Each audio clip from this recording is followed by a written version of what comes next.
একজন শিক্ষার্থী ৬ ঘন্টা স্কুলে যাচ্ছে, ৩ ঘন্টা কোচিং করার পর বাড়িতে এসে গাইড বই মুখস্থ করে রাত ১১টায় ঘুমিয়ে যাচ্ছে। সে জানে না কিভাবে ইমেইল লিখতে হয়, সে জানে না কেন সে গণিত পড়ছে, এমনকি সে নিজের লক্ষ্যও বলতে পারে না। এটাই কি শিক্ষা? নাকি এক ধরনের প্রোগ্রামিং?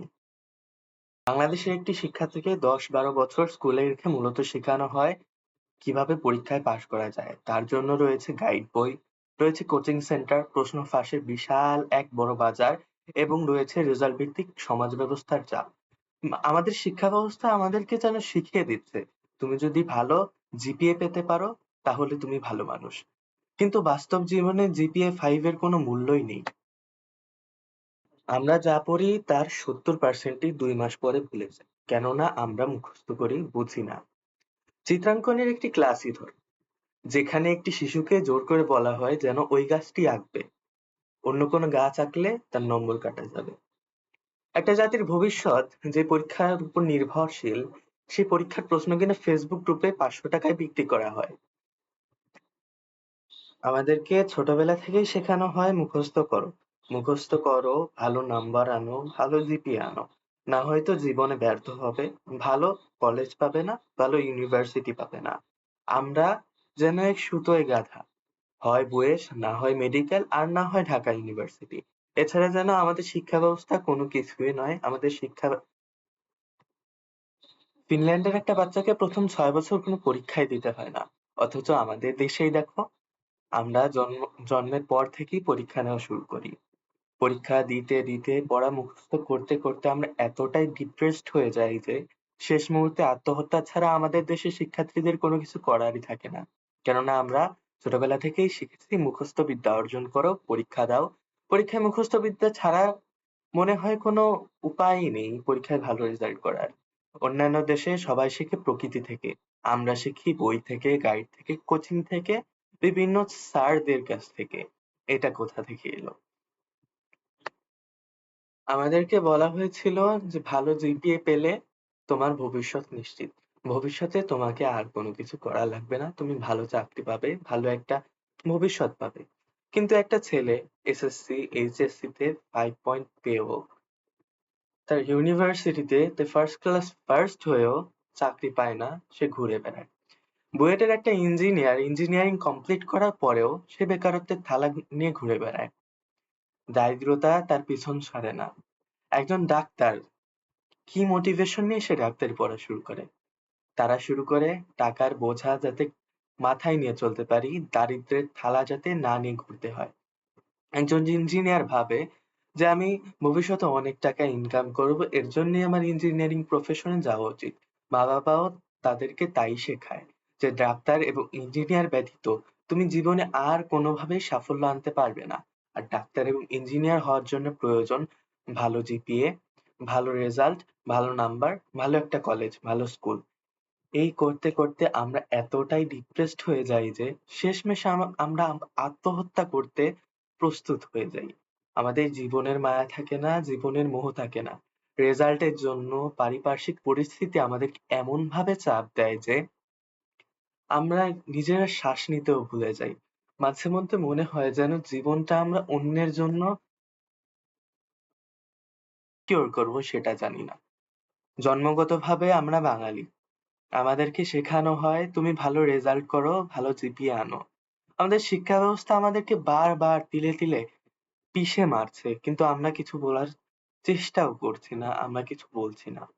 আমরা শুধুই মাথায় হাত দিয়ে বসে থাকি, শুধুই আমরা কল্পনা করি, শুধুই আমরা ভাবি যদি অন্য অন্য এক দেশে জন্মাতাম, যদি জাপানে, জার্মানি কিংবা আমেরিকায় জন্মাতাম, হয়তো আমাদের উপর এতটা বোঝা দেওয়া হতো না, এতটা প্রেসার দেওয়া হতো না যে যাও ইঞ্জিনিয়ারিং কলেজে ভর্তি হও, মেডিকেল কলেজে ভর্তি হও, ডাক্তার হও, ইঞ্জিনিয়ার হও। আমাদের পুরো দেশের প্রফেশনটা যেন ২টা ধাপে বিভক্ত, ডাক্তার অথবা ইঞ্জিনিয়ার। এ দুটোর একটা না হতে পারলে আমরা যেন কিছুই না, আমরা এই সমাজে একটা পিঁপড়ার মতো। কিন্তু দেখেন, এমিল লাইফ রচনায় I want to be a doctor সবাই লিখতে পারে, কিন্তু কজন হয় ডাক্তার? আমরা তো দেখি না যে ঘরে ঘরে ডাক্তার, কিন্তু ঘরে ঘরে সবাই এমিল লাইফ রচনায় লেখে I want to be a doctor, in future I want to be doctor. এমনি লাইফে আমরা সবাই বলি ইফ আই when ছোটবেলায় এমিং লাইফ রচনায় ছোটবেলায় এমিং লাইফ রচনায় লিখতাম I want to be a doctor and go to my village. After going to my village, I would like to open up a charitable hospital for the sake of my people, for the sake of my country. কিন্তু আসলে এটা অবাস্তব। কেউ গ্রামে যায় না doctor হওয়ার পরে, কেউ সেখানে একটি চ্যারিটেবল হসপিটাল বা চ্যারিটেবল ক্লিনিক খোলে না। সবাই ব্যস্ত হয়ে যায় বিসিএস পরীক্ষা দেওয়ার জন্য। বিসিএস এর পরে সে এক জায়গায় যায়, এক জায়গায় পোস্টিং হয় তার। পোস্টিং হওয়ার পরে সে আলাদা একটা ক্লিনিক খুলে নেয়, সেখানে সে ৫০০ টাকা ১,০০০ টাকা করে ভিজিট নেয়।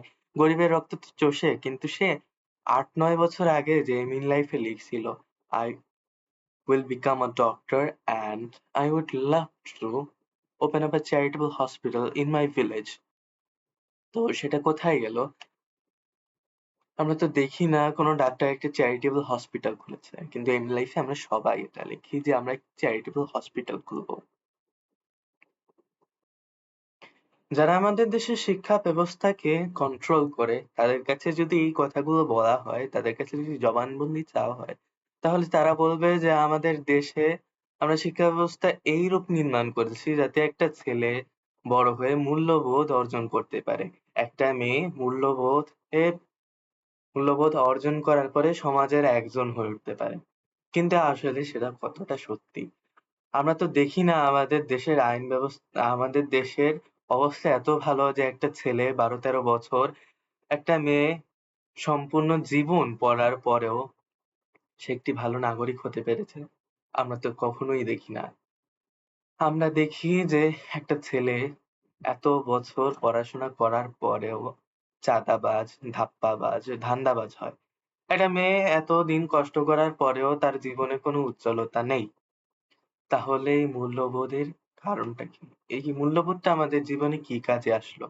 ১২ বছর, ১৬ বছর, ২০ বছর মূল্যবোধে পড়াশোনা করে আমরা মূল্যবোধই যদি না শিখতে পারি, তাহলে আমাদের কি দরকার আছে এমন মূল্যবোধের, এমন শিক্ষা ব্যবস্থার? আমার বিশ্বাস শিক্ষা মানে শুধু সিলেবাস না। শিক্ষা মানে জীবন বোঝা, জীবনের সমস্যার সমাধান করা,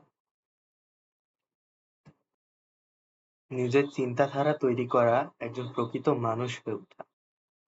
আমাদের শিক্ষা ব্যবস্থা আমাদেরকে শুধু প্রশ্ন মুখস্থ করতে শেখায়, প্রশ্ন করতে শেখায় না। আমি চাই এমন একটা শিক্ষা ব্যবস্থা হোক যেখানে মানুষ প্রশ্ন করবে, যেখানে মানুষ নতুন কিছু জানার ইচ্ছা, আগ্রহ ব্যক্ত করবে। আমি চাই এমন একটি শিক্ষা ব্যবস্থা যেখানে মানুষ নিজের আবেগকে, নিজের জ্ঞানকে বৃদ্ধি করতে পারবে। জিপিএ বৃদ্ধি করে লাভ নেই। নিজের জ্ঞানকে, নিজের দক্ষতাকে অর্জন করাই সবচেয়ে বড় জ্ঞান, সবচেয়ে বড় শিক্ষা। একটা জাতিকে বন্দী করে রাখা যায় পরীক্ষার খাতার ৪ কোণে। যদি তুমি মনে করো তুমি এই বাঁধন ভাঙতে পারো, যদি তুমি মনে করো তুম একটা জাতিকে বন্দী করে রাখা যায় পরীক্ষার খাতার চতুষ্কোণে। তুমি যদি মনে করো তোমার পরিচয় পরীক্ষার খাতার নম্বর নয়, তাহলে তুমি সেই শিক্ষার্থী যে আজকের এই ভাঙা শিক্ষা ব্যবস্থার বিরুদ্ধে প্রশ্ন করবে, প্রশ্ন করে শিখতে চাইবে। একটা জাতিকে বন্দী করে রাখা যায় পরীক্ষার খাতার চতুষ্কোণে। তুমি যদি মনে করো তোমার পরিচয় নম্বরে নয়, তাহলে তুমি সেই শিক্ষার্থী যে এই ভাঙা শিক্ষা ব্যবস্থার বিরুদ্ধে দাঁড়াতে পারবে, যে কিনা প্রকৃত মানুষ হতে পারবে। আমি রাফি, এমন এক ভবিষ্যতের কথা বলি